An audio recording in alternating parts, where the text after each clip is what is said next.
Hey guys, welcome to another video. So today I am gonna teach you my shoulder routine. So it's gonna involve kind of like 4 to 5 exercises targeting everywhere around my shoulder.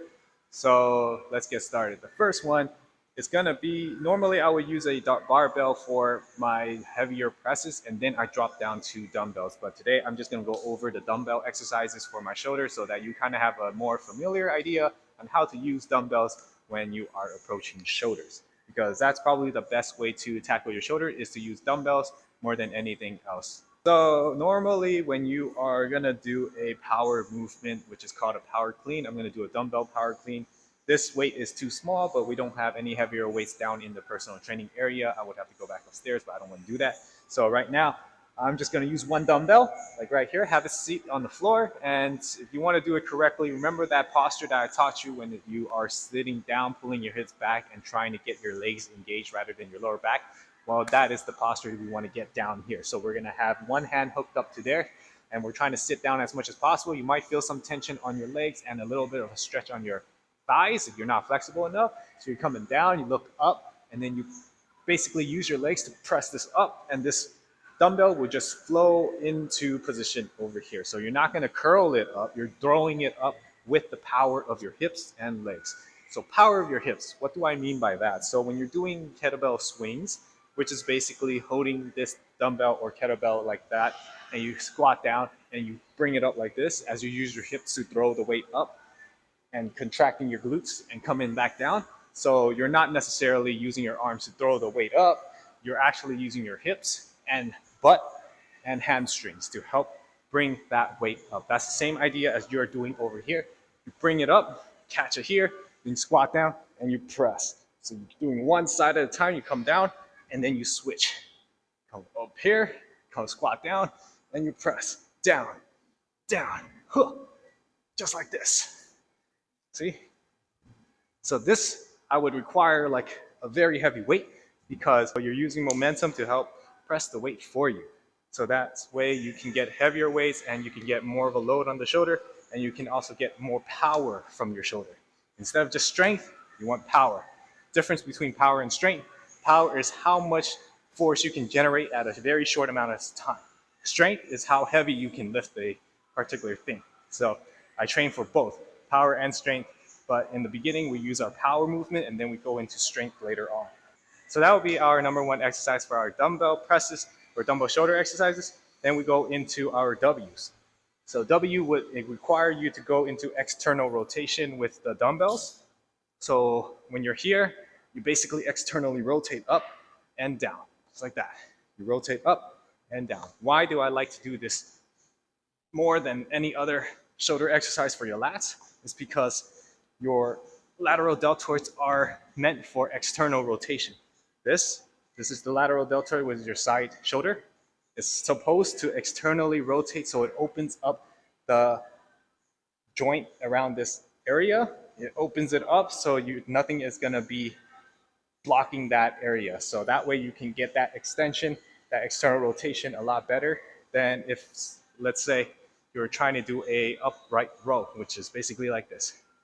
I don't like doing upright rows like that just because you're being blocked by your joint, your bone from your clavicle to your scapula. So these things that are connecting the joints around the shoulder area, the glenohumeral joint over here, it's being blocked when you are going up this way. So one of the main tests that physical therapists do when they talk about shoulder impingement, they would have your arms up like this and basically press it down this way to see if you have any shoulder impingement problem. The reason for that is because there is a joint here blocking and squeezing against the muscle. And if you were to train this way, that joint, that muscle is going to keep on getting bigger while your joints are going to be squishing that muscle, and then you will have a impingement problem, which you do not want. So that's why I don't like doing this exercise. I like to externally rotate to actually build a nice foundation for the shoulder and not have any impingement problem. So again, we're doing dumbbell W's. We drive it up like this, down slowly, bring it up, down slowly, just like that. So these are dumbbell W's, okay? And then after I finish the dumbbell W's, I would get a resistance band, like one of the ones you use for your ankles to do sidewalks. So you're gonna have it here and you're just gonna try to rotate out externally. This will be working out your rotator cuffs more.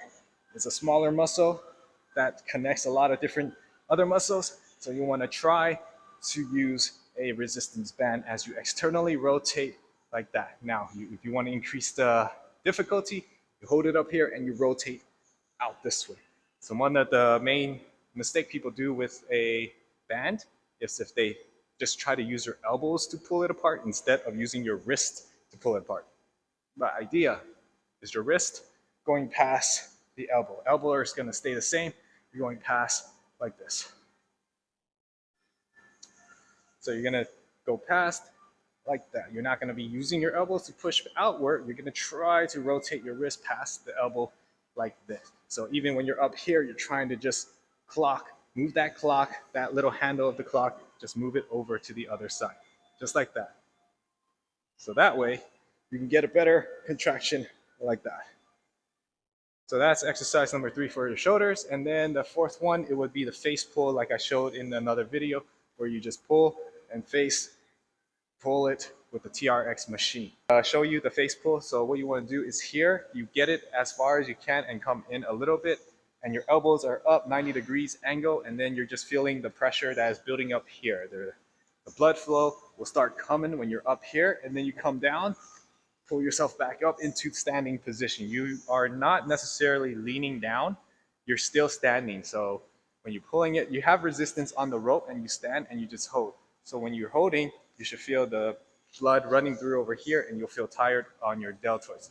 And that's when you come down, get into that position again. This is going to be different from doing a row, which I will show you after. But yeah, so this one, see how the length of this is very long, so you can open it as wide as you can so that you can get a better contraction for your deltoids. Last shoulder exercise that I normally do is just farmer's walk. Basically holding very heavy dumbbells like this and try to squeeze your mid back together and keep your shoulders up and then just walk. That small vibration that you do when you are walking side to side is pulling your shoulders down and you're trying to pull it back up. This is to help stabilization of the shoulders. So you just walk it like this and you can increase your stabilization of that shoulder, and basically those are the exercises that I want. Now, so above all else, the first exercise I normally do when I am working my shoulder out is 30 minutes of just the barbell presses. So it's gonna be up here and I'm just pressing forward and down. You push your head forward, you come down, just like that. Okay, I'm just trying to load as much weight as possible to increase the size of my shoulder. And then after I get done with using the barbell, then that's when I go down to those dumbbells that I just showed you. All right, so that's it for my shoulder exercise. I hope you liked it. Let me know what you do for your shoulder routine, and leave a comment down below and like the video if you do, and I'll see you guys in the next video. Bye.